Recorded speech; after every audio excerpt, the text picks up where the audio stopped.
Welcome to a very special episode of a well-designed business podcast. Today, we're celebrating an incredible milestone, 1,000 episodes. And you might be wondering, who the heck is this? Because I am clearly not LuAnn Nigara. Well, my name is Jude Charles, and I am a filmmaker and brand strategist and a friend of the podcast. LuAnn has invited me on this episode to come and ask her questions about this amazing 8-year, 1,000 episode, 500-week journey. LuAnn and I first met in 2020 through this very podcast when she invited me to be a guest. And that went so well that she invited me to be back on 3 more times after that. But what I didn't know at the time is the friendship and the partnership that was forming between LuAnn and I. Because not only was I a guest on the podcast, but then I went on to produce the docuseries that actually tells the story of this very podcast and tells the story of this community that LuAnn has been building for the last 8 years. The docuseries features friends like Sandra Funk and Cheryl Luckett and Stacey Garcia and Corey Damon Jenkins. But if you've been under a rock or you have no idea what I'm talking about, the docuseries that I'm talking about, here is a quick trailer of the 4-part docuseries, A Well-Designed Business docuseries. I rarely consciously build in downtime. I started the new podcast this week, Window Treatments for Profit. How many years are you in business? Just turned 3. Nice. And he teaches at Lu University too. I just don't often need it. I can power through. But when it's a 10-day trip like this, there should have been some downtime built in.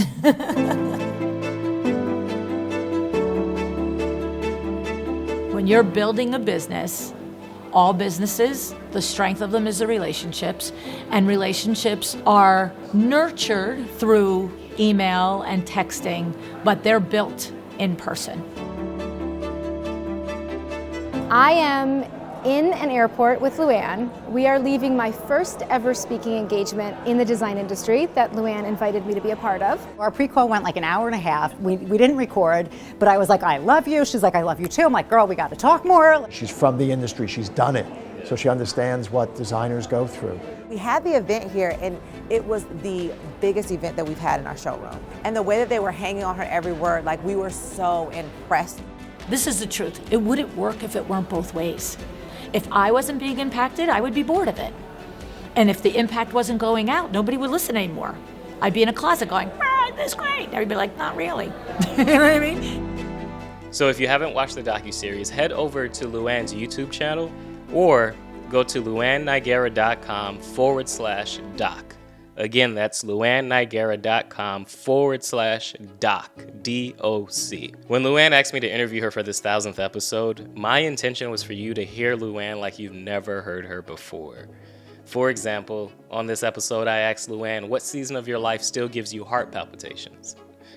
Right? Like, that's a good question, because if you know LuAnn, not much rocks her. But surprisingly, this conversation turned into many powerful lessons of perseverance. So, in case you've only recently discovered LuAnn or you've been listening since episode 1, just know this is an episode you are going to listen to over and over. Now, before we jump into the conversation, this episode is produced a little differently than most. If you're listening to only the audio version of the podcast, I'd encourage you to actually hop over to the YouTube channel to watch the video version of the podcast, because in the video version, we're featuring sneak peeks of the docuseries that I mentioned earlier, and this is a full video experience of my conversation with LuAnn. So as long as you're not driving or you're not doing some other activity that requires for you to fully pay attention, I'd encourage you to hop over to the YouTube channel now to watch the video version. All right, without further ado, here is LuAnn Nigara in episode 1,000 of A Well-Designed Business podcast. LuAnn, the journey of 1,000 miles begins with the first step. And your first podcast was published on Monday, February 15th, 2016, 8 years ago. And today we're publishing your 1,000th episode. Now, to put that into perspective, that's 500 weeks of nonstop publishing without taking a break. You didn't need to tell me that part. Oh, wait, is how many weeks? 500 weeks, right? I recently watched this really cool video that Claire Jefford has of you sharing and showing where this all began. Like, it's funny to watch that because, you know, when you hear entrepreneur story, especially in the tech industry, it started in the garage. For you, it started on the 3rd floor of your townhouse. My process is that when a guest is about to come on the show, I will kneel down here in front of my big Post-it, and I have my laptop here, and I will Google this guest. And I first go with whatever information the guest has given me, but then I just put you out on the Google, and I Google you in YouTube, and I Google you in iTunes, and I find out anything I can. And then I come up with a bullet point list. And then what I do is when it's time for my podcast interview, I take my handy dandy vision board here and I flip it around, and then I take that big Post-it and I stick it on here. And so then I come over here to my podcast desk and I close my cravat drapery, and then I sit here at the podcast desk, and I would normally have my laptop here, and then my Post-it is right there with all of my questions. And then what I have over here is my generic questions when I'm out of something to say, okay? So, and these are from Colleen Prim. Colleen Prim wrote to me November 6th, 16, and she said, questions that I would love you to ask. And they were so representative of the questions that I was getting that I put them here. I think many people see you and they see the high energy and you're constantly on the go, but they don't realize how much you plan in advance. Where does that come from? Well, I'm always been a planner is not quite the right word, especially if you're in my world. It's like, you know, okay, what time do I have to be at the airport? Well, that morning, someone tell me, right? So you can't actually say I'm a planner. I guess the distinction is I like to be well prepared. Now, if I've previously well prepared for something, then I can wing it. Like, I'm pretty sure I know how to get to an airport. Like, so I don't need to do it 5 hours ahead of time. Like, Vinny and I go round and round on this all the time. You know what I mean? But when I'm coming into an interview, I haven't interviewed you 5 times. I don't know you. And even if I know you from an event because I saw you and met you at High Point or something like that, I don't know your business. And so I know, like in my intro, it says, this isn't fluff. Nobody has time for that. Well, if I take 15 minutes to figure out who and what makes you tick, well, then that is 15 minutes of fluff. So my feeling of it was always, let me wade through all of the information I can gather on you so I know the 3 or 4 things that we should be talking about. This isn't an exploration where halfway through I'm like, oh, that's a good thing. Let's talk about that. It's no, this is what it looks like you do well, or this is at this stage is what you tell me you do well. In the beginning, I had to go discover it. But that the motivation for the preparation is my nature. Like, look, I remember the first time I ran a triathlon. I've been running for 30 years, swimming for, 45 years at that point, and riding a bike for 40 years. But here I am reading books on a triathlon, like as if I'm like in the Olympics. You know what I'm saying? Like, I just wanted to do it. But I was like, what do I not know about this? What's a key thing about this that might impact this just being a better experience for me? I wasn't even interested in times. And so coming to an interview prepared or coming to a presentation that I give prepared. Yeah, I know a lot of people see me, walk in and blow on stage, but I know what I'm talking about. I'm ready for it. You know what I mean? I remember it was January 2nd, 2018, and I was taking my Christmas decorations down off of the porch, and I had heard about it. Somebody said, have you listened to this podcast? And I was like, not yet. So I turned it on, had my earbuds in, and I was like, whoa. She's from the industry, she's done it, so she understands what designers go through, and her passion for what she's doing is just infectious. LuAnn's, podcast just made the struggle real. it was just like, oh, people are talking about this. And she has very serious conversations on her podcast. I've heard designers share stories on her podcast that I'm not even sure I'd be comfortable sharing. I love doing podcasts, especially when someone is interviewing you and they're asking you these kind of like off-the-cuff questions and they really want to know about you, your history, how you got started. Like, you know, designers want to hear that. They want to know if they're sitting in their living room, they have one project, like how do you get from there to here, right? So I think she asks really poignant questions that really help people say like, okay, this is realistic. I can relate to this, and I think that's important. What top 3 conversations do you feel like had a lasting effect on you outside of the business? Just people that you've spoken to that it was like, this fundamentally changed you. My dad was dying, and his esophagus ruptured. And my dad lived in Florida by himself. My mom and dad divorced when I was in freshman year of high school.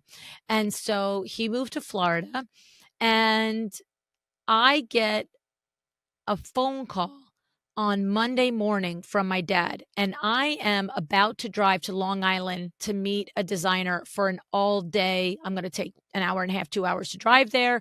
I've got a whole house. I'm probably going to be on site for 3 or 4 hours. And then, you know, coming back isn't going to be an hour and a half because it's rush hour. It's going to be 90 hours. And so, but he calls in the morning and he doesn't sound good, but he says, I'm in the hospital. I got here last night. And he can talk and all the things. And I'm like, well, what is it? And he said, well, they're not sure. They think that either it's an ulcer or pneumonia. And my mom would happen to be at my house. Now, my mom lives an hour and a half away, but she happened to be at my house. And I get off the phone and I look at her and I tell her.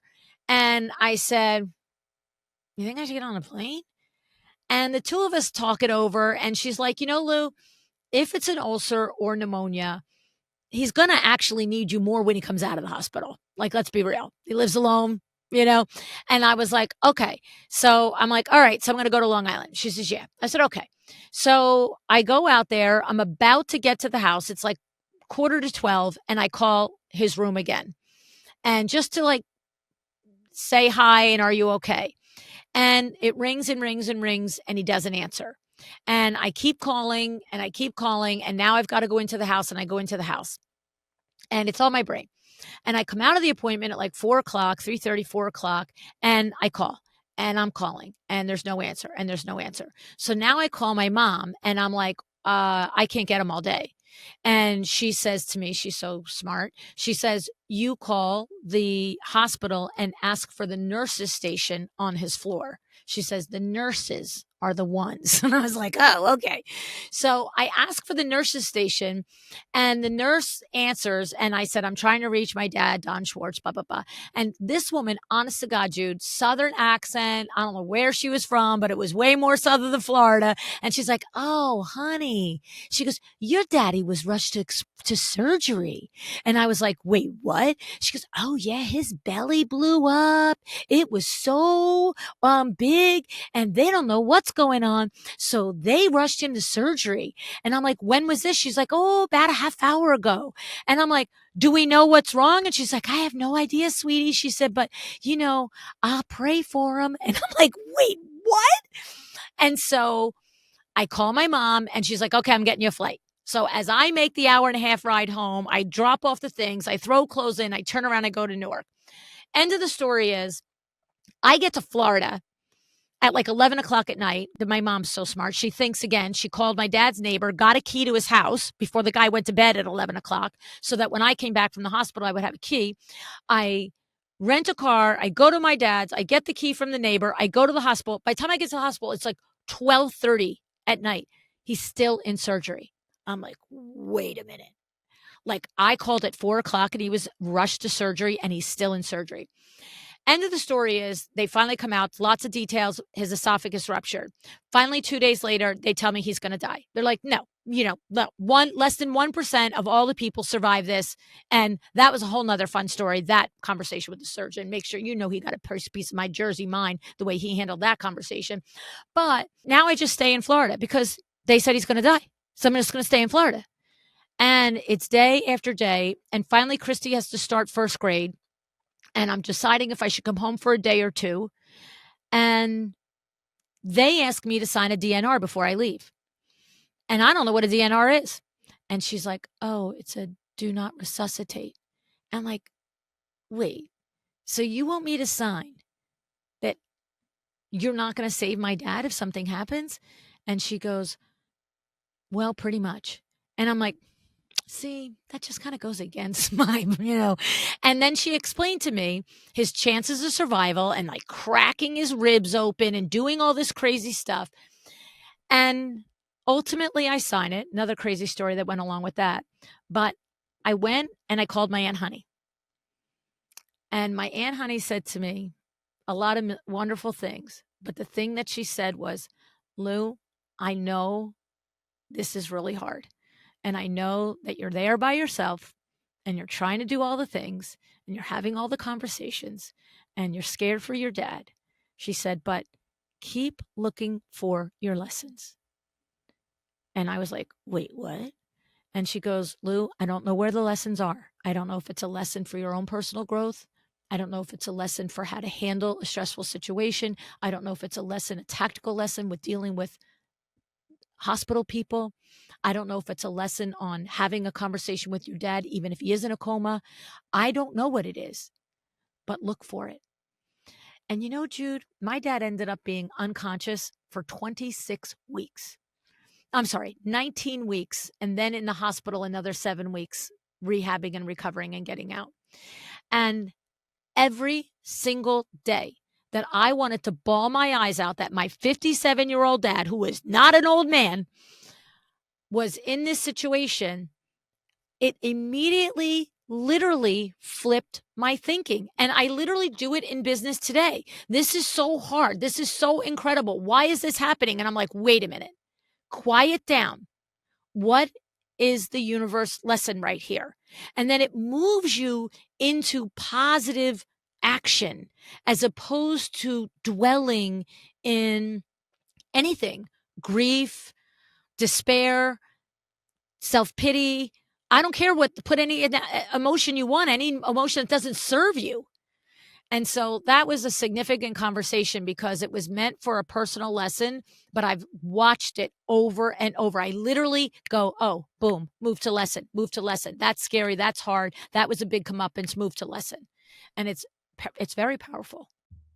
Wow, that is powerful. I wonder, what is the biggest lesson you've learned in the scariest moment of the podcast?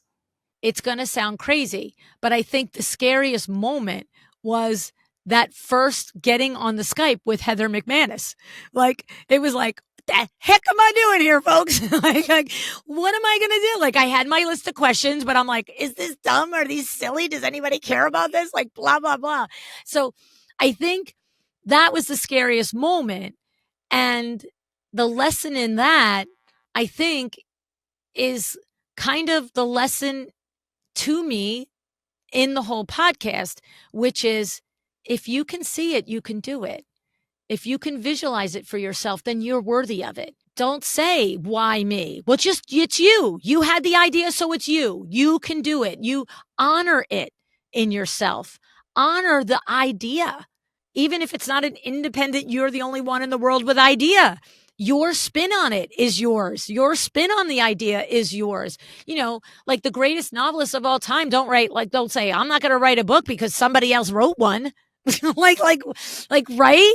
So if it's being in the design business or the window treatment business, or it's, approaching somebody to collaborate on a licensing, or, taking that leap of hiring a business coach or investing in marketing, people that invest in you to do their marketing, to create these videos.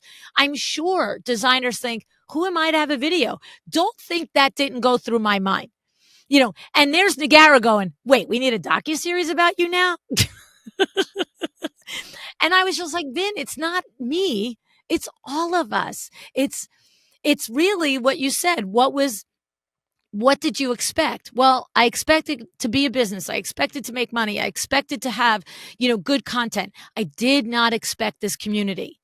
And to me, you and I documenting that's like, I really didn't care if anybody watched it. That was for me. I built this with all of these people, and let's look at it together, and let's be in it together, and let's have it out there for all of time. So I think that is the biggest lesson for me personally of this podcast is, I could dream this. So yeah, I could do it, and I should do it, and I'm entitled to do it. And you know what? Maybe it's going to be good and maybe it's not, but I'm going to try it. Yeah. You took a leap. You took a leap of faith. Yeah.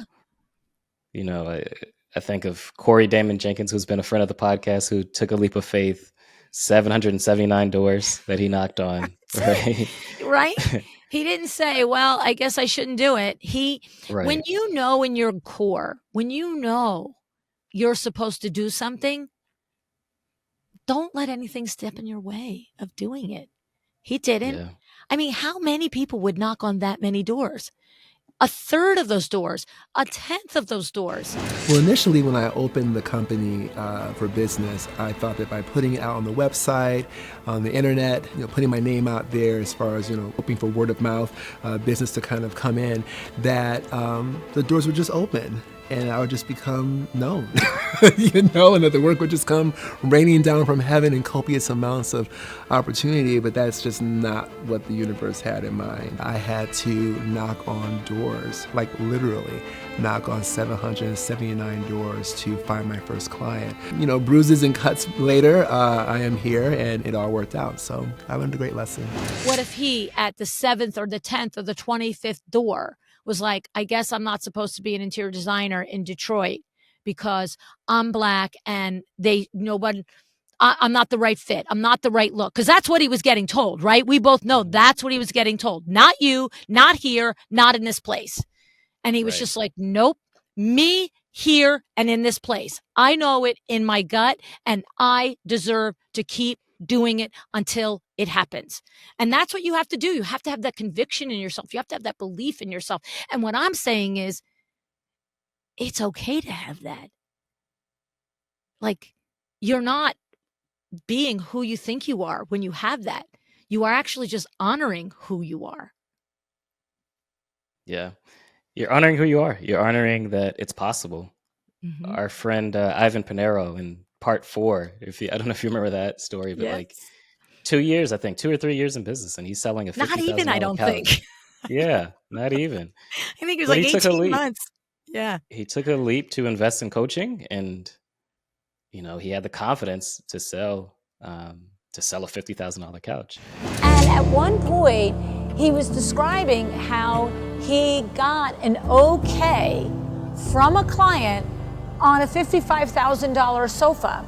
And I just after he finishes part of the conversation there, I just had to take a moment and I looked out at the audience and I was like, first of all, do we have to give Ivan a high five for selling a $55,000 sofa in his second year in business? Are you kidding me right now with that? So can you pinpoint or figure out anything in your experience that gave you the confidence to push send on a 6-figure design fee within the first couple of months of doing this? I follow you, I follow Michelle, so just gaining that confidence. I don't know, because we don't know what we start with a no. Yeah, it's just I know what to do. And of course, Michelle, I did her program in the bakery, so it was just put together my proposal for the room, like Michelle says, scope of work, just send it. I changed that number so many times. I was like, if I hit send with this number, that makes me feel comfortable and easy, and I know they're gonna say yes, I'm gonna screw myself. But then I need to just keep going back to the process and for square footage just makes sense. I'm gonna be working on this probably for a very extended period of time. It's gonna take me this amount of hours. So it's send. So first of all, I just have to hug you. I'm so happy for you and so proud of you that you did it. But I'm also hearing that from the beginning of your career, you invested in coaching. Absolutely. You invested in building collaborations and getting that support. And you invested in the rendering, which also enabled you to sell the $60,000 chandelier, the $35,000 bench, the $55,000 thing. And the thing about it is do you know how many people say to me, oh, I'm only 2 months or 1 year in business. Should I get a business coach? Should I invest in rendering? Should I invest in going to a conference? And it's like the answer is yes. So many conversations you've had with high-level interior designers, baby designers who are just doing exceptional things. They're not even really baby designers, but they're 1-2 years in and they're doing things that sometimes the 10-year designer hasn't done. But what are the mistakes you're seeing or have watched designers make over and over that you're just like, oh, this Yeah. shouldn't be a mistake you're still making, right? Torturing Like, me, torturing me, right? Like you're torturing me. Um, I think the biggest thing is that not really, and this is like a cliche. We've said it 15 gabillion times, but it's so true, is not understanding with complete clarity and confidence what you do as an interior designer is not normal. It is not normal because you do it and you love it and it comes easily to you. It is not normal. And when a designer says to me that they are repeatedly getting taken advantage of, quote unquote, taken advantage of by their client, the project scope constantly creeps. It doesn't matter if it's this project, that client, it happens all the time. I'm sorry. It's like I said to Sandra Funk on her Dark Night of the Soul. Like, if you have 6 projects and you get fired by 4 of them, it's not them. It's you. Like, it is you. And I see it in the Facebook groups. I hear it in the conversations. And the biggest disservice that a designer does for themselves is not actually recognizing they hold all the cards. They hold the cards in how someone perceives their value, and they hold the cards in drawing the line when someone doesn't act upon that value that they're getting, that they don't react and act in acknowledgement of that value. This is not an other problem. This is not the other person's problem, right? And the thing is, what's interesting, Jude, I just heard it in my head, and I don't think I've ever used this analogy before, but anybody that has a daughter, right? She's 25, 30 years old, and every boyfriend or girlfriend that she's ever had, takes advantage of her. I mean, at some point, I'm sorry, there's something askew in her self-esteem. And you would see it in your daughter. You'd be like, why do you keep settling for these people? The point is that your kid, you see it in your kid. When your kid is not being valued, that they consistently are bringing home someone that doesn't cherish them. And they make excuses, not only to you, but to themselves and to their friends, why all the good things about that person. And you're like, but the core things are not there. And we need, as an industry, to do that for ourselves. We need to understand the core value, that insane talent and superpower that you have to impact someone's life. And when you are not being valued, you are the one in charge of that. If I could just tap everybody on the head and have them get that, the industry would change on a dime. It would literally change on a dime. Yeah. Where do you see the industry going? Like, if that were to change, if interior designers would own more of the responsibility of like managing clients and how they manage those clients, where do you see the industry going? Because you work a lot with interior designers, especially in Chairman of the Board, right? Or LuAnn Live or Power Talk Fridays. You work with these designers intimately to try to get them to understand that. What would change if they were to see, okay, I can own this and it can help grow my business? Yeah. I mean, everything changes. It's like their profitability changes, the level of the clients that they have changed, the level of employees that they attract changed, the level of the builders and the trades and the people that were, everything changes.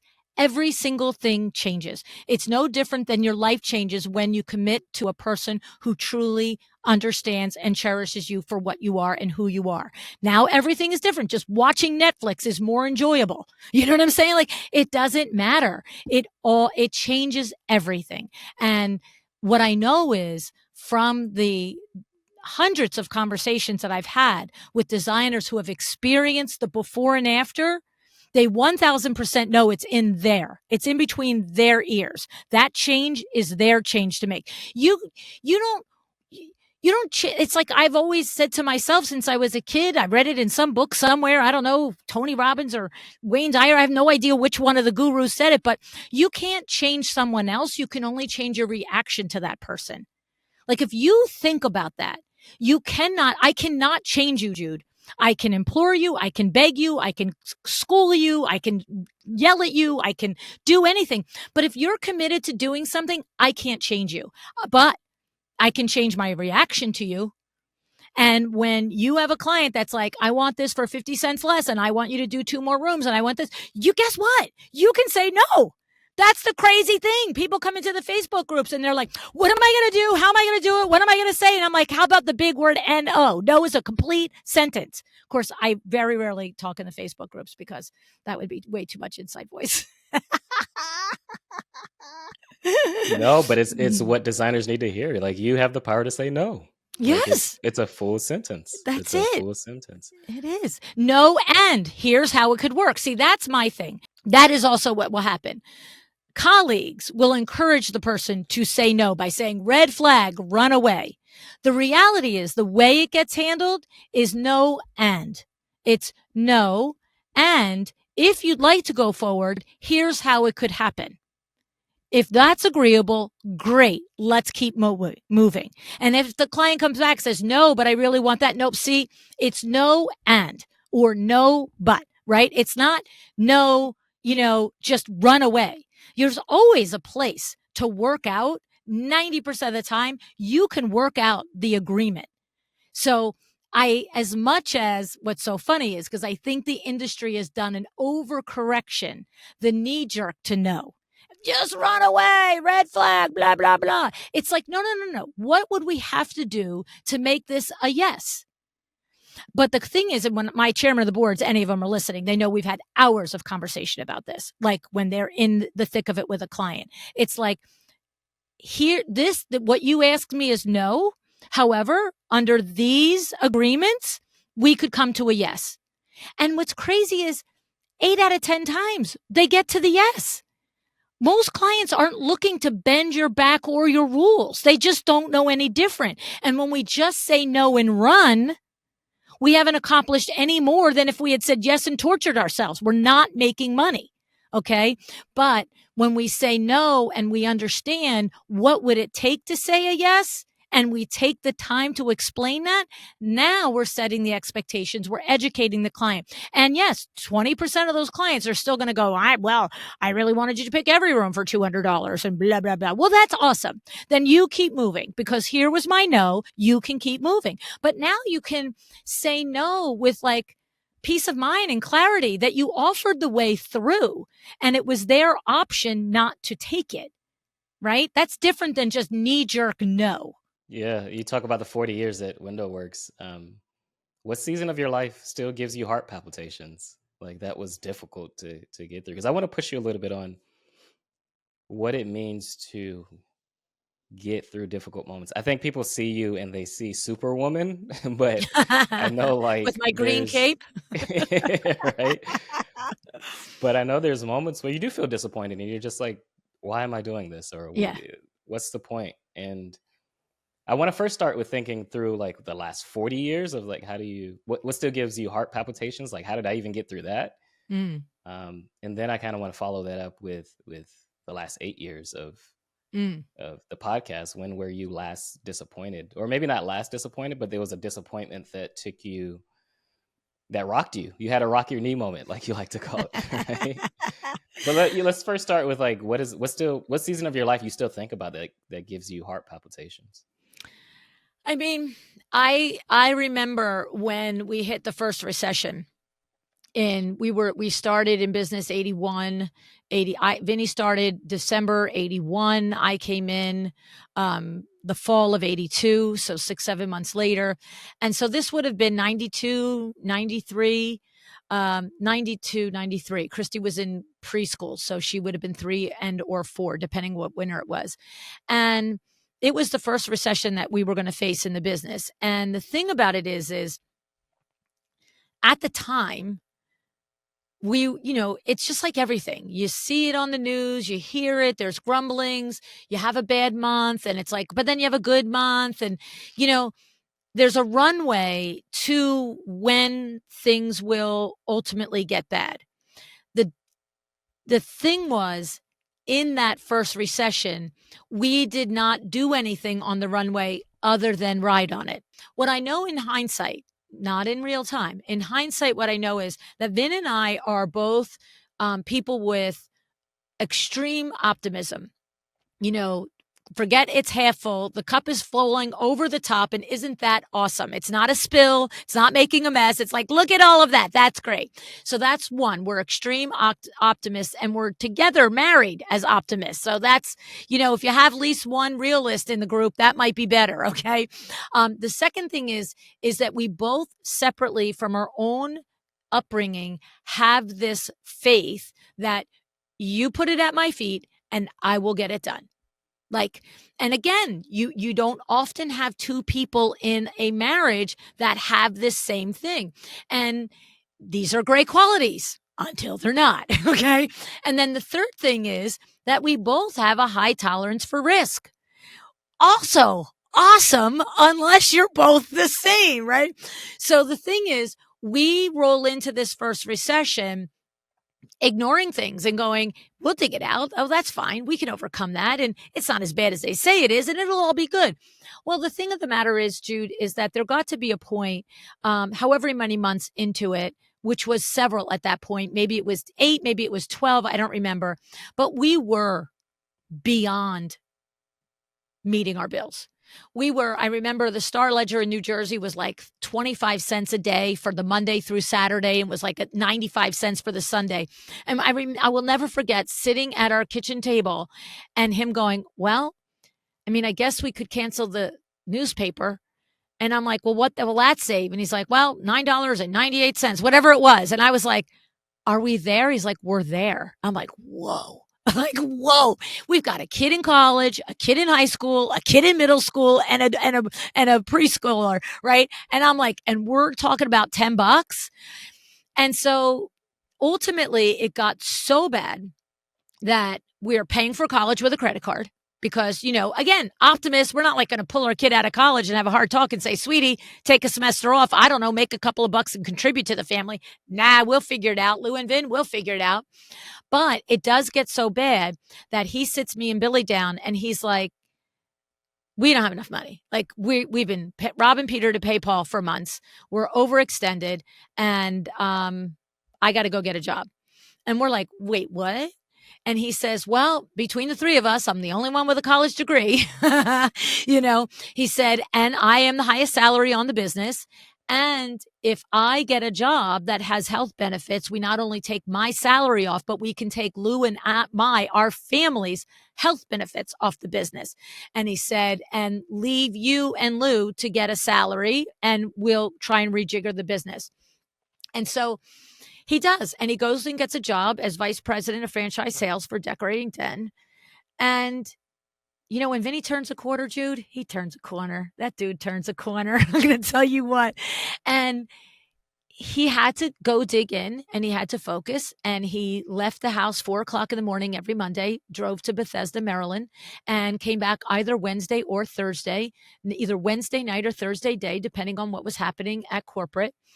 And I had to run the business, take care of the kids, take care of all the kids at work, take care of all the vendors, do all the sales, do all the things, and run the books, by the way.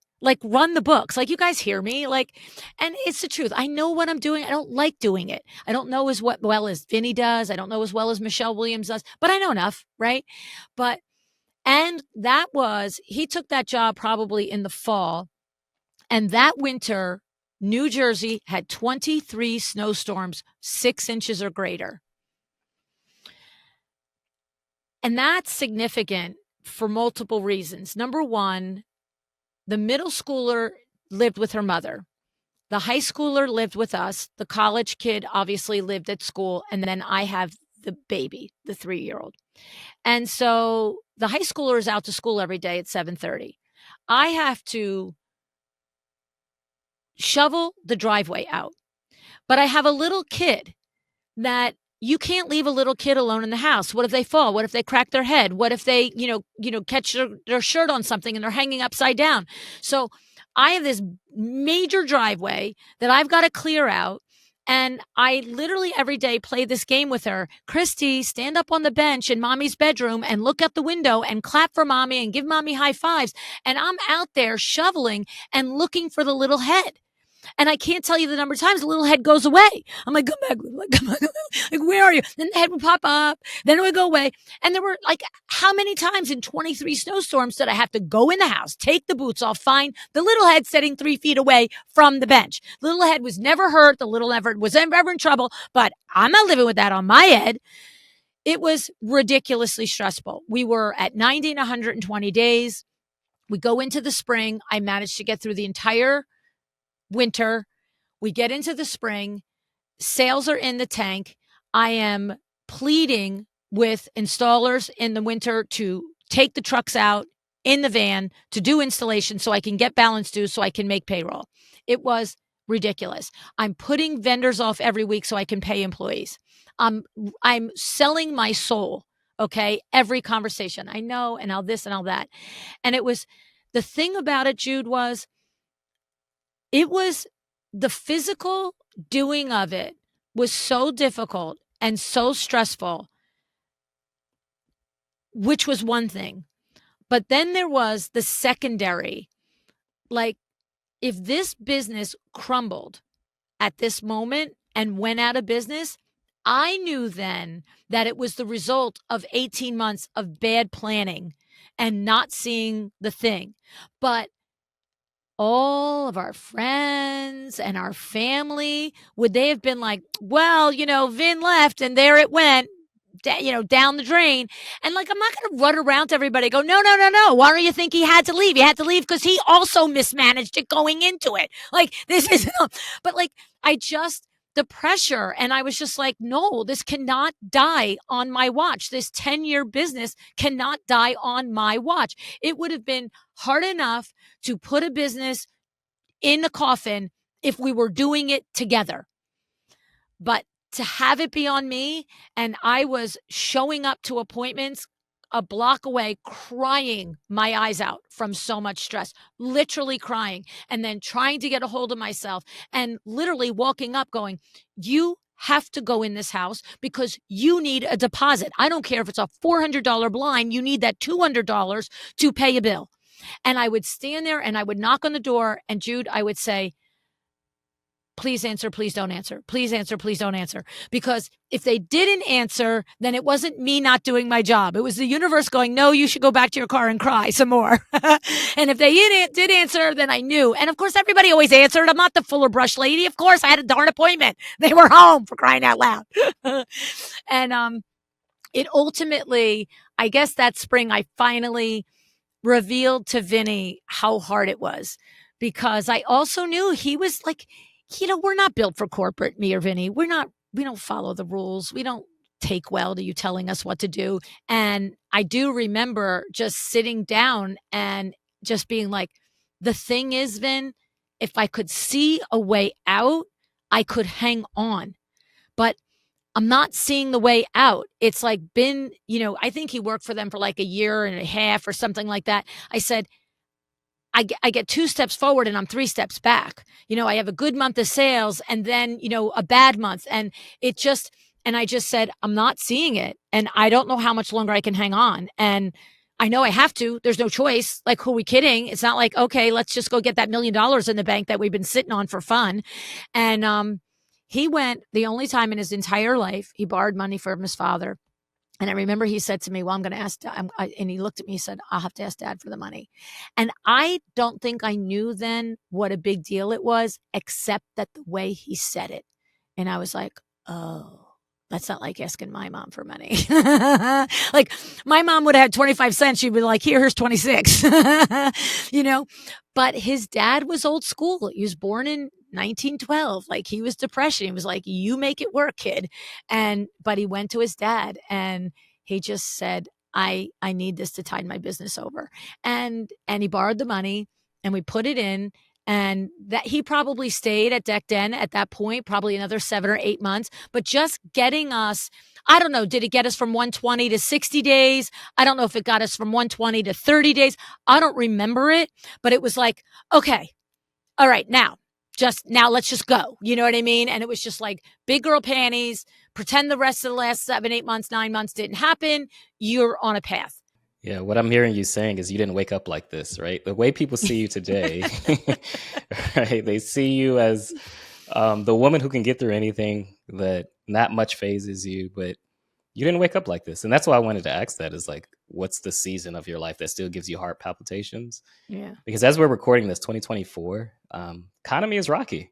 And many entrepreneurs are not feeling as great as they once did. And you said something that I think, even as I've been out meeting with designers, talking with designers, you said, I'm not seeing a way out.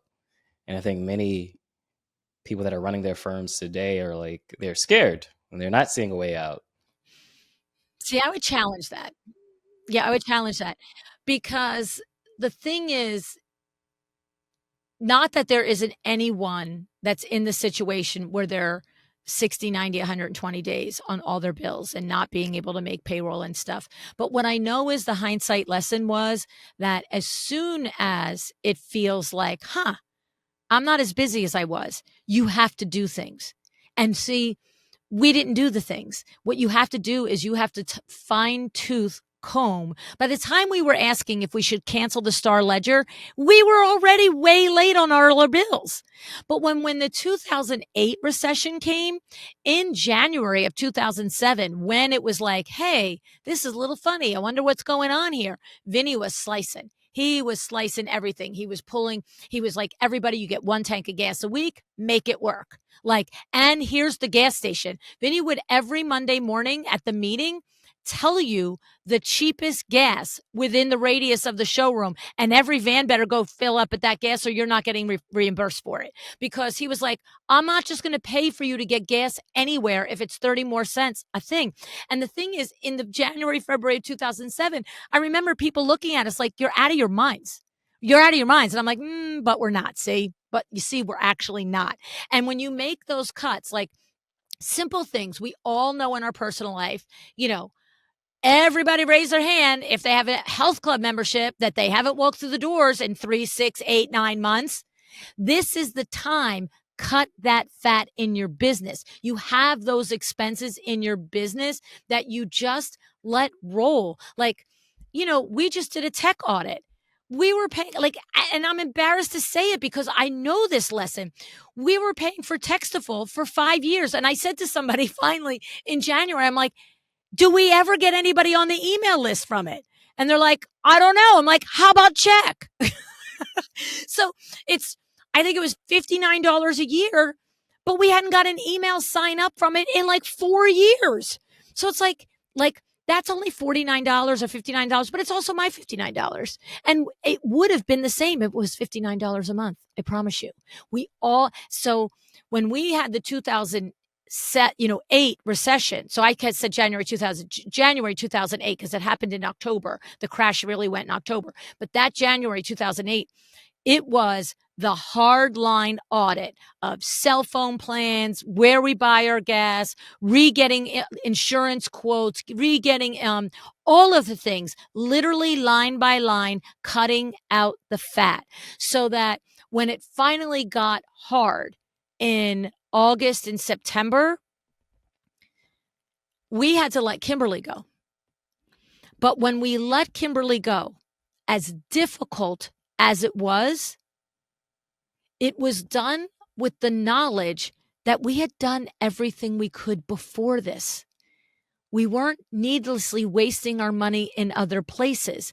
And now we needed a big chunk to go, or it wasn't going to work. And if we didn't have employees at that point, it would have been owner cuts. But when you have employees, you had to look around and say, who's the duplicate? At that point, she was not anywhere near trained to be me at that point, but that was her role. She was hired to learn to be me. She was in the job 1.5 years. And I'm like, I'm still me. I'm still here doing me. So you're extra, and it was heartbreaking because we love her. And thankfully we got her back. Yeah, that's the part I wanted to add. Thankfully you got her back. I think it was heartbreaking in the moment. Many people can't see a way out, but then you do the hard thing. And luckily you were able to bring Kim back, where she is killing it. Yeah, I think it was 2010. We went and, I called her and I was like, any chance you'll come back? She's like, yes. But like I think the clarity on that is it is never easy to let an employee go for reasons that have to do with operational expenses, right? Like if you let somebody go because they're not doing a good job, that's not easy either, but a whole lot easier. But the thing is, as much as Vinny and I angsted over that, it probably took us 2 or 3 weeks to actually do it. We kept thinking, is there another way? Is there something else that can happen? Blah, blah, blah. But if you're feeling the ground shaking underneath of you as you're listening to this in 2024, go get ruthless with expenses and ramp up marketing. That's the other thing that we didn't do at that time. We didn't pedal to the floor on marketing. And, there's a lot of ways. Like back then, marketing was you had to run an ad in the paper. You had to put a coupon in a coupon book.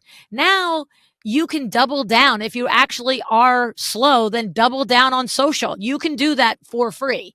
So if you've already gotten to the point in your business where it's critical and you're crying, different story. But if you're like, this feels a little crazy, it's like, yeah, guess what? It probably is. Go do something. I think as people are listening to this, if you're listening to this in 2024, like that's the critical piece is like, come up with a plan, follow it. Yeah.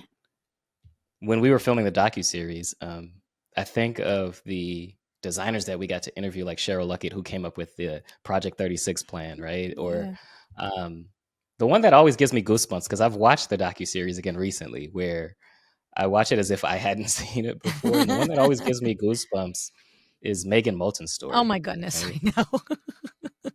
Right? And she met Michelle Morgan at High Point. I don't think she was even a designer at the point yet. She was thinking about becoming a designer. And then Michelle Megan told wasn't her, a designer yet. Yeah, Megan wasn't a designer. Right, and Michelle right. told her how successful she was and the things that she was doing. And Megan was like, I want to be just like her. Yeah. And in 5 years, she's sitting in a room, right? Power Talk Friday. At a multiple $1 million plus mastermind at Power Talk Friday with only 25 to 24 designers in a room. And they're 2 of them, right? And Megan Moulton, who, this little lady, she's another podcast poster girl. She started her business 5 years ago and went from 0 to a gabillion, has multiple revenue streams, is killing it in every stretch of the imagination. At the celebration dinner, Megan Moulton looks over at Michelle and says, Michelle, I want to share with you. And at that moment, Michelle just literally knew exactly what Megan was going to say. I don't know if you remember this, but my first... You're not... Oh my God, really? My first market... Really? Okay. Okay. No. Oh my God. Oh my God. Oh my God. But they had spent 8 hours together, granted not at the same table, but 8 hours together, and Michelle had not made the connection. It was my first market, October 2017. I was working my full-time job. It seems like so much longer. And I came oh my to God, market. that's hysterical. How funny is that you would meet the same person? That's crazy. That's crazy. And you were so helpful. You were so cute about it.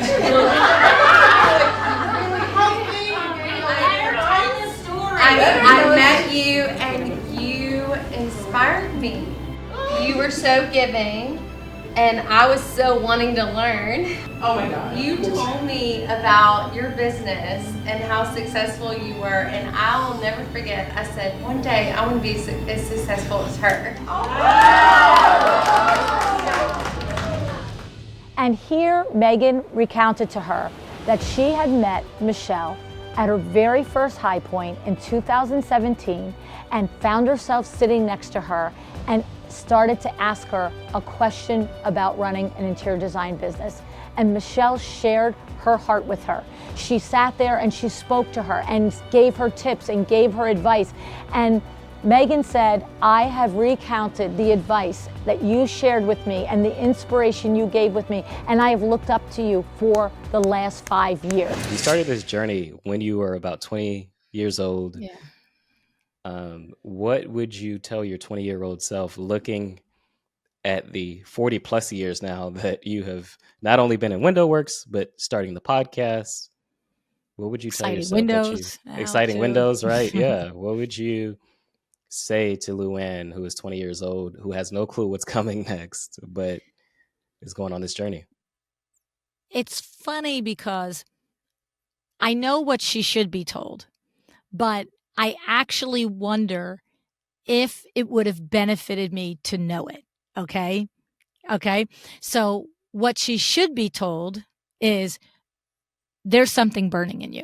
I know it's burning in you. I know that now you're, working in this window treatment company, and yes, you're a partner, and yes, it's your family business, and it's all these things, but I know you're thinking, this is it. I'm going to sell blinds for the rest of my life. Like, I would look at her and go, I know there is something burning in you, but you need to be schooled. You need all of these years to be ready to do the thing you were meant to do, which is to help other people do the same thing, to create a profitable business, to be the master of their domain, to be the one who says the lights are on or the lights are off, we're going, we're stopping, all the things. And I would have said, I know, sweetie, you think you already know it, but you don't. And even at 30, I would have said, and you still don't know it yet. You know what I mean? At 40, I've been like, I know, but there's still more to learn, and you will be so much better for it if waiting for the season of your life when it all will come together in your brain, and every part of you will then be this thing that you are just feeling at 20 burning. So I know that's what I could have been told, but I think there is something to be said for not knowing that. And always, everything I did, I was like, is this the greatest thing I'm supposed to do? I'm supposed to be the number one salesperson for all window treatments in the whole WindowWorks chain. Okay, is this the thing I'm supposed to do? Hunter Douglas is supposed to recognize me as a leader in the industry and have me speak at their conference. So because I didn't know that I was gathering all the experience and the knowledge and the information to finally get to a point, I kept pushing myself out of boxes to figure out what the next thing should or could be. And then there was the moment where I was like, oh, it's just WindowWorks. And that I wrote about in my first book. That there was a point when I was like, oh, this is not a bad thing that you just sell blinds. You're part of a family business that's created a legacy in your community.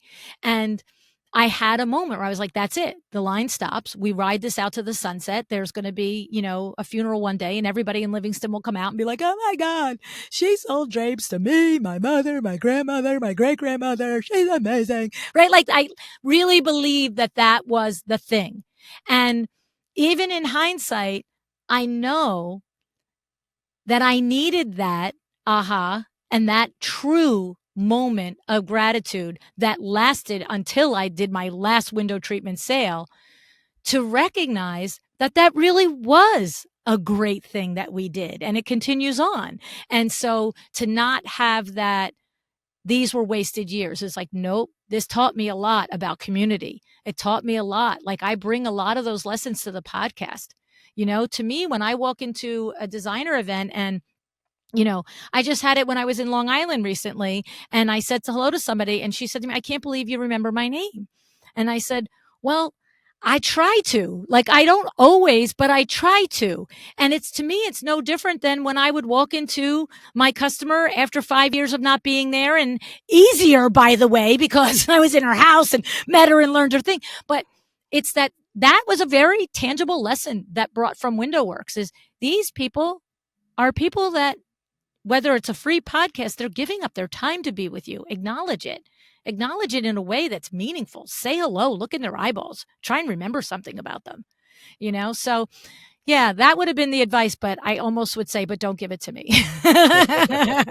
Because I wouldn't have wanted to take the fire away. No, but I think in some ways what I hear you saying is that you kept looking for it. It's almost like you knew you had the fire and you kept looking for, is this it? Is this it? Is this it? And I just want to also say that is for everybody and anybody. There are seasons. So if someone, is listening and they're with little kids right now and they're like, I'm meant to be the next Martha Stewart. I'm meant to be the next Shay McGee. Okay. But maybe it's not right now. Okay. That you don't, it doesn't have to, like, there were times in my life where I thought, how can I be whatever I'm supposed to be if I'm in window works with kids and all the things? So it's the hindsight of understanding, if you believe in yourself and you believe in the gifts and you develop your own gifts and you pay attention to the lessons all along the way and all the things that you do, they're all still going to be there. Whether it's 15 years from now when your kids go off to college, or it's 5 more years till they go to college, or maybe right now you're at a season where you're taking care of parents and you're like, for crying out loud, I finally got my kids in college and now I'm taking care of my parents. Well, either find a way through or know that it's not time yet. After 1,000 episodes, why should someone keep listening? Oh, Jude, come on. Okay, seriously, listen to me. You don't know what you don't know. How many miles did I run? I ran a book on triathlon. I probably had 1 million miles logged at that point, right? But I mean, legitimately, listen, I will tell you this. If you've listened to the show from the beginning and you still haven't documented your process and systems, then just admit to yourself you're not going to do it. Like, just skip those shows. I mean, like, honestly, right? Because by now, there are so many things that have been said over and over in a different way by a different person. And if you haven't tried it any of the first 300 times we've talked about it, then you know what? I don't know. Be a senior designer for another firm and do your superpower in design and don't run the back end. There's no shame in that. There's no shame in that. But if you have listened to it for many years, why do you keep listening? I'm going to tell you, 40 decades, God help me, 40 years in business. I don't think I've ever had an interview where I haven't learned something. Like a thing, one little, oh, yeah. And it could be a nuance. We just had our Exciting Windows conference. As you and I are recording, we were last weekend in Dallas. And Rebecca Munster is one of our members, and she owns a window treatment workroom in the Philadelphia area down there. I think. I always forget where she's from. Rebecca, I always forget, so don't be insulted. And she told us about her green, yellow, red system for internally communicating amongst team members when a project is smooth sailing, when a project is like, yeah, sort of, we've got some problems, and you, Rebecca, as the owner, should probably know about it. And red, when it's like, sweetie, stop everything you're doing, sit down and fix this problem for us or with us, right? And it was just so illuminating, the clarity. And I can't tell you how many people in the Exciting Windows Facebook group all week are like, already put my red, green, and yellow in place. The team is like coded everything, blah, blah, blah. And it's a nuance of something you've been doing that makes your life easier. So I don't know if you're going to get permission to do or be something. I don't know if you're going to get clarity on a system because somebody says it a different way. I don't know if you're just going to, get the pat on the back when you hear that, like, wow, I'm already doing that. And I actually feel like I'm doing it better than that person. Well, then, yay, you. Stop what you're doing, high five yourself, and look at your team and say, yay, we're amazing. Those are important moments to acknowledge. A lot of times people tell me they will come to LuAnn Live or Power Talk Friday as much to find out what they don't know as to validate what they are doing and what they do know. It's been an amazing ride. I thank you for this opportunity to even ask you the questions, to be a part of the podcast, right? You've had me on 4 times, and now I got to turn it around and ask you the questions so that people can hear you in a way that they haven't heard you before.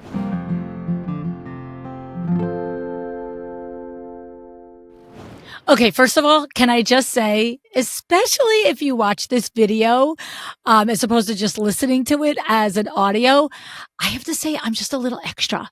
Like, whoa, it's so funny because I think about there's this thing that happened the very first time I ever gave a keynote. When I was done, a bunch of interior designers and window treatment professionals were coming up to me to say hello and speak to me, which is so much fun. Maybe you were one of those there at the IWCE in Tampa. And I remember one person said to me, I just love your energy. And I remember smiling and thinking, that's so nice, right? But the thing is, it became a thing. It became a thing that the next time I was on a stage, somebody would say something about my energy. It's great. I love it. It's nuts, whatever. And then it just kept happening every single time. And the thing was, I remember telling Vinny, I almost feel like one of those baseball players where I have to do all the, things before I get up to bat, because what if after like 8, 9, 10 times somebody doesn't say, I love your energy? Well, so far the streak hasn't been broken in 8 years, which is super exciting. But I have to tell you, when I see it, it's a little crazy pants. You guys put up with me. When I watched this, I was like, take a breath, lady. Anyway, first of all, as I get serious about this episode, my huge thanks to you, Jude. I am just so ridiculously grateful that this podcast brought us together. From being the expert teaching me to tell my story over and over, to being my incredible documentarian, to becoming my beloved friend. Thank you. Thank you. Thank you. Thank you for all of it, including and not limited to how much you always care as much about what I put into the world as I do. And so it's evidenced by what you've done here. Thank you. And if you've been listening or you've watched the docuseries and you're thinking, how can I work with Jude? Well, I got to tell you, you can. He has created a free download for you. Storytelling for interior designers. This includes 10 storytelling prompts that will help you find the stories that you already have, but you might not have realized it. He gives you the exact steps on how to use the stories with every stage of your client's experience with you. He helps you discover how to transform your boring portfolio pictures with stories to make them come alive and resonate and make them memorable. There's tons of value in this. Go to judecharles.co/trust. That's judecharles.co/trust to get your free download of the story prompts. It's so funny because recently Nicole Heimer and I were talking, and she said to me, I feel so lucky that I have met so many incredible people in this industry over the last 8, 9 years. And I screamed, yes, yes, yes, I know it. I feel the same. When I think of all the people like Nicole and Jude and so many of you others that I never would have met. I mean, that's literally crazy that how could I not, right? And it's really also interesting because just last week I was driving to the beach house to meet Vincenz, and I was listening to a Mel Robbins podcast, and I had picked out an episode on hacks for a healthy brain. But when it's done, the second episode just rolled on, right? So I didn't pick the next episode. And the title of the next episode was How to Build Closer Friendships and Get Rid of Loneliness. And I thought, but I'm driving and I'm in my head, so I left it play. She started talking right off the bat how into adulthood, it could be hard to make meaningful friendships. And all I could think was how ridiculously lucky I am. In these last 1,000 episodes, all of these interviews, all of these people, all of you that I've met in the interviews, at speaking engagements, at panel discussions, at Power Talk Friday, I am making beautiful friendships. And my next thought was the one that I shared with Nicole. How could it ever been that I wouldn't have met you? It's just bonkers. So the thing is, this podcast was meant to be. You there listening were meant to be in my life. And I know it to be true. This podcast episode's no different than any other. We're going to talk about our takeaways, okay? Here we go. My number one takeaway is learning from hard things. Consciously asking yourself, what is the lesson you are meant to be learning right now in the project that blew up last week or last year? Because it's never too late to go back and look for that lesson. The benefit is there, whether you figured it out in real time or you figure it out in hindsight, because what you learn from it will always help you in the future. It will help you avoid that hard thing the next time. But my lesson and my aha and my little tangible share with you is I have found that when you look for it in that moment, in the hard moment, that it helps me move forward into taking action. It could be a small action, but it always refocuses me towards the silver lining, kind of, if you will, which helps me immediately process trouble to growth, to convert trouble to growth. Okay. Doing this moves us from that myopic view at the end of our nose to the big picture. It moves you to what the thing is that you can do about the something, to the parts that, we have control over. And that's powerful. So whether it is the constant frustration of the employee who never does their work on time, or maybe it's how you continue to look at your QuickBooks knowing you really don't know what you're looking at. What is the hard thing that you are facing? What is bringing you to your knees? Look for the lesson in it. As I said, try doing it the next time you get stomach punch, because I'd love to know if you have an aha when you do that. Okay. Now, going to the interview here, this period in our life, that first recession for Vin and me, it was insane. It was hard, and we got through it. So the second aha that you're looking for is bad things happen, but you can get through them when you have a mechanism for getting through it. So for me, it's look for the lesson. Maybe this will work for you too. I hope it does.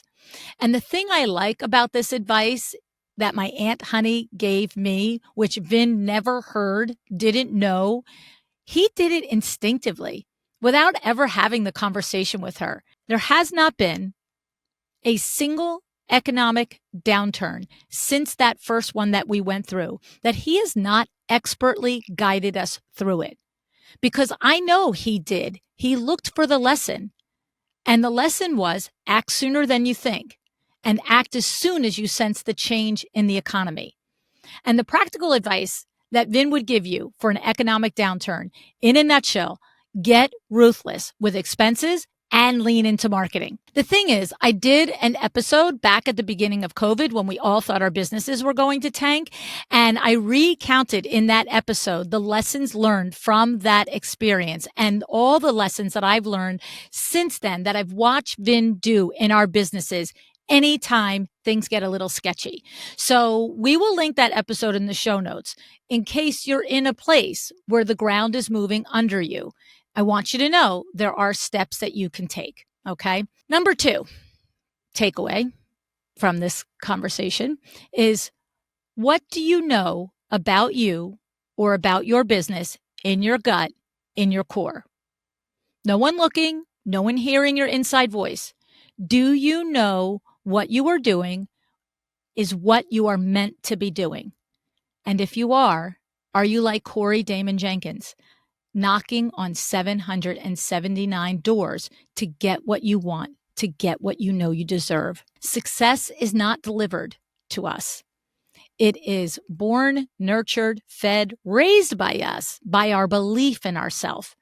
We are all going to get knocked down. You are going to have doors slammed in your face. But with each slammed door, do you realize that you're getting closer to the open door? That's the thing. Do you believe that? Because that's what it takes. It takes a belief in who you are, what you do, who you do it for, how you do it, and why you do it. Make no mistake about that. And I know as sure as I'm sitting here, if you can dream it, you can do it. You will have to work for it, but it's all the sweeter because you have. Honor who you are. Show up for you.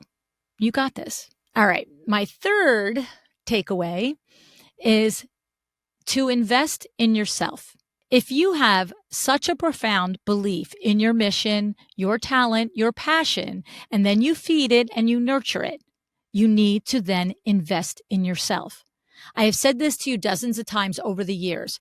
If your beautiful little boy or your niece wanted to play soccer, you'd never say, oh, that's great. Here's a ball. Drop him off at a field every day for a week or a year or 10 years and come back and just look at him and say, did you learn soccer? Are the scouts calling for you yet? No. What would you do? You'd get them all the right equipment. You'd sign them up for a team. You'd get them some one-on-one coaching. You'd get them a gym membership to lift weights to get stronger. You'd sign them up for the camps, the clinics, the travel things, the travel teams, all the things. But somehow we open a business with a ball in an empty field. We don't line up the equipment, meaning a sound bookkeeper, a CPA, and a lawyer. We don't do the group coaching or the one-on-one because we think we shouldn't do it yet. We're not ready for it. We don't go to the classes, the conferences, because I have to wait till I'm a little more in business to do it, right? Like, no, right? But then we also do wonder why we can't dribble the ball down the field. You would never set a child you loved up for failure by just dumping him in the middle of something and say, hey, kid, make it work. But yet, have you done that to yourself, right? Now, you saw in the docuseries clip, Ivan Pinero. He listened to the podcast, took the lessons to heart. He then hired Michelle Lynn to coach him. He, from the get-go in his business, invested in himself. He didn't wait 1 year or 3 years or 5 years to see if maybe he would figure it out. And the thing is, it is exponentially paid off for his business. He's successful from the beginning. It's paid off in experience, in profitability, in industry contacts, in landing big projects, and working with clients that value what he does. Okay? So my advice is learn the things you don't know how to do. There's no shame in not knowing, but it is a shame if you don't change that. None of us know everything. We all have gaps. We all need help. The difference is now you're the grown-up. You have to give yourself the gift of knowledge, of education. There's no one to sign you up. You have to step up, say you're worth it, and sign yourself up. Number 4 takeaway is a page from Michelle Morgan's book, okay? Again, from the docuseries clip. Imagine her sitting at High Point. She's probably busy, about to do something, thinking about where she's going, and Megan Moulton comes up to her and she starts speaking to her completely by chance. And Michelle shares her advice and her encouragement with nothing on her mind other than helping this young girl. Do that. Be giving. Be helpful to your fellow industry peers. Okay? One day you'll be on the giving end of that advice and sharing, and one day you'll find yourself on the receiving end. It all goes in a circle. Keep the circle going. We all need to be a force for good in the industry. It's up to us. It's our responsibility. My number 5 takeaway is to know very clearly that your self-respect is within you. The respect you have for yourself is yours to have or yours to give away. When you respect yourself and you know in your heart that you deserve it, you will not give it away. For me, the distinction is like I said during the conversation with Jude. I cannot change another person. I can change my reaction to you, okay? But that's enough. Just changing your reaction, that switch, it's enough. So what I mean is someone can show us disrespect. They can discount our value. They can underestimate our talent, our ability, our skill. But you know what? That's just simply their opinion. It's not a fact. It's a story in their mind. And you cannot, should not ever take that opinion or that story as your own. What do I tell you all the time? Know what you will do and what you will not do. Know your boundaries, know your standards, know your services, your fees, your process, and set the rules by them. When someone doesn't want to do it, they don't want to do what you want them to do within the structure of your business. They don't want it to work that way. That's their prerogative. But that doesn't mean it's a call for you to rewrite how you do it. It's only a call for you to re-explain why and how you do it. You are the leader. You are the expert. That client called you to do a project, and that client needs to know the way you will do it and why you do it, and you explain it from your experience. This is the proper way to do it. This is the way to get to success. Your highway, your rules. You know the highway. You know the turns. They don't. So when they want to make a turn, make a change, they don't realize how that'll impact 2 or 3 steps forward from now. but you do. So stand there in it. They can always choose to disengage. They can say, I don't like those rules. I don't like that highway. That's okay.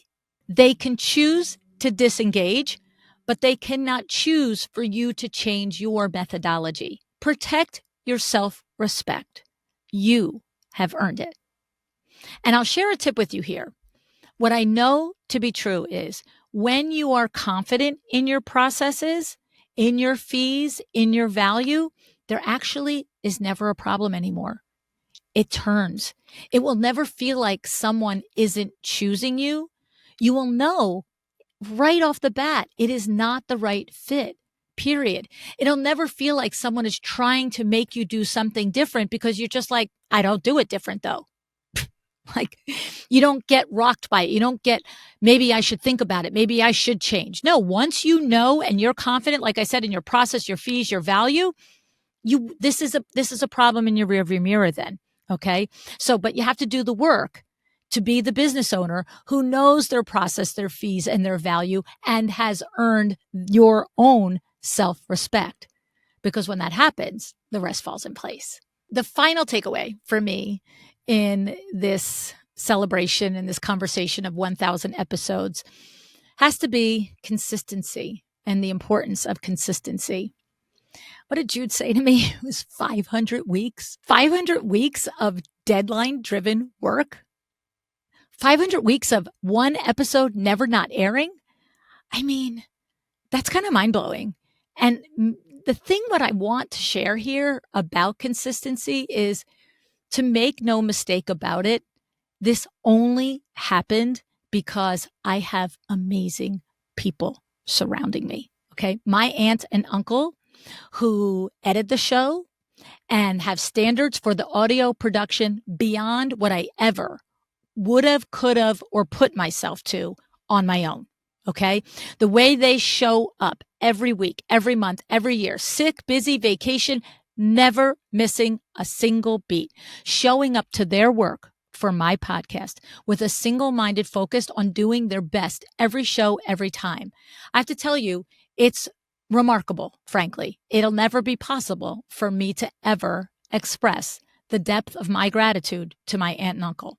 Because I tell you 1,000%, without them, this never would have gotten off the ground, let alone flown. And the thing is, all these years in, the team is bigger and everyone has become as indispensable to me. From my mom, who does my bookkeeping, texting me when I need to know if a bank account needs attention, to coordinating all of the credit card receipts from every Power Talk Friday, LuAnn University, LuAnn Live, as well as paying all the people to do all the things. It's a lot of financial details. And I am very lucky to be able to oversee it, knowing that she has it handled. And then let's talk about Diana, my special projects manager / marketing coordinator, doing all the things that take research, contemplative thought, critical thinking, analysis. Diana gets into the weeds and gets things done. I don't even know if I could describe it to you, but having a special projects person is awesome because we all walk around with all of these ideas and these things that we want to do in our business. And we look at all the eyeballs and we're like, oh my God, they're so busy doing all these things. And Diana is like the person that you're just like, hey, what do you think about this idea? And she's a great sounding board. And we kick it around and it's like, okay, off to the races she goes. And she puts her creative spin on everything she does. And I'm just really incredibly lucky to have you, Diana. Then there's Mariali, my executive assistant. Okay, she is first and foremost the manager and the wrangler of LuAnn. Right? Now, if you are old enough to have ever watched the TV show MASH, Mariali is literally radar. She knows what I need, when I need it, before I even know I need it. And I'm not exaggerating. I wish I were. It's so funny because the executive assistant I had before, Mariali, worked with me. She was a sharp lady. She had been the executive assistant for the head of pediatric oncology at a huge hospital in Texas before she worked with me. And I 1,000% know that both she and I expected that being my EA was going to be fairly straightforward, kind of a, ice skate for her. Well, the thing is, after 2 weeks of working for me, I sat down with her and I said, I'm not feeling like this is working. Do you feel that way too? And I'm going to tell you what, she looked me in the eye. She breathed a huge sigh of relief and she said, I can't do it.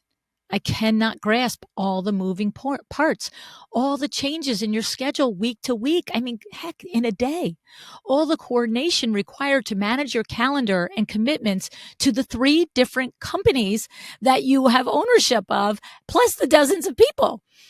And we smiled and we laughed at the lunacy of my life and we parted as friends. The thing is, when the person is the right one, you both know it. So Mariali, in addition to managing me, which should be enough for any one person, also wrangles and coordinates all of the rest of the team, as well as everything having to do with LuAnn University, including the instructors and all of you that take the classes. And all I can say is amen and high five to you, Mariali. And then, of course, we have Jose Daniel and Joe. Jose Daniel owns podcast production. He coordinates everything and everyone, from guests to PR reps, to the writers, to the editors, to posting, to social media, communication with that team. And Lord knows what else has to get done having to do with the show. It's a lot. You should see the ClickUp board for podcast production. It is a beast. And he handles it seamlessly. So yay you, Jose Daniel. And then there's Joe, who is my video editor. Having spent his first 7 months in my company under Jude's expert tutelage, he edits all of our videos. He takes our full-length shows, he edits them for reels, for emails, for all the things. He puts in the music, the graphics, the captions. He does all the things. And I'm so grateful because he does such a good work. And it seems to be going good. You guys seem to like it. So I'm super happy about that. And of course, there's the external team, my writers, who I adore and I am so grateful for. The care, the attention they give every single show is so evident to me, and I cannot imagine ever being without you, Cassie, Susie, or Janelle. Really, none of you can ever leave. I'm just saying. And then, of course, we have Stephanie Hamilton of Hamilton Creatives doing all the social and event marketing, and Nicole Heimer of Glorian Brand overseeing the branding, creating all the logos, the website, the things that represent us visually to you. These 2 ladies are remarkable at what they do. Their professionalism, their expertise, their guidance is without comparison. And I cannot recommend them enough to you. If you are in need of a professional like either one of these ladies, their links will be in the show notes. And of course, I can't do this without thanking my sponsors. Cravat Inc., day 1. No shows recorded, but a hell yes. Let's go. And hear every episode since. Then My Doma Studio, Duke Renders, Revel Woods, Window Works, and Exciting Windows. These companies are here with their unwavering support of both me and you. They show up with their time, their advice, and their dollar bills. And it does not happen without these outstanding companies and the individuals who run them. And then, of course, last but absolutely in no way least, my thanks to the Vin Man. Your support, your cheerleading, your smarts, and your love. It makes it all worth doing. And that's just the simple truth. So the thing is, consistency is a key for all of us here at LuAnn Nigara Inc. and everyone connected to this crazy production. We show up. It matters to each of us to do our best for you, and we appreciate that you show up for us. So you do the same. Show up for yourself in all the ways. And I know it's hard, especially if you're a solo. My advice is to get an accountability buddy. Guess who my accountability buddy is? It's you. You have been my accountability buddy for 8.5 years and 1,000 episodes. Even though I actually have no way of knowing if you would have ever known if we missed a show or if you ever would have cared if we did. But because you were there, I showed up. All of us showed up, even when it was hard. So thank you for being my accountability buddy. And thank you for showing up for me. If you are building your business, decide the things you know you must be better at and consistently work week after week, year after year to be better than the year before. If you're working on your health, Show up for yourself, from simple, consistent changes like a daily walk, or to big changes like finally doing the marathon you've always wanted to do. The thing is, be consistent, slow, steady, deliberate. Any movement, any action forward is a step in the right direction. It's fun. It's really super fun when we have the bursts, the big ideas, the new projects, the new opportunities. I know it is. But your success is built on the things that you do every dang day. The real progress doesn't come from the highlight reel. The real progress comes in the day-to-day. And you know what I tell you all the time? You have to be prepared to be lucky. That's the secret to all of it. Do it well. Do it when no one is looking. Do it with the help of friends, employees, mentors, coaches, and guides. And do what your heart tells you to do. Thank you. Thank you so much for this wild ride. For 1,000 episodes together. Here's to what the future holds for us, my friend. With big hugs. Thank you. Thank you. Decide to be excellent.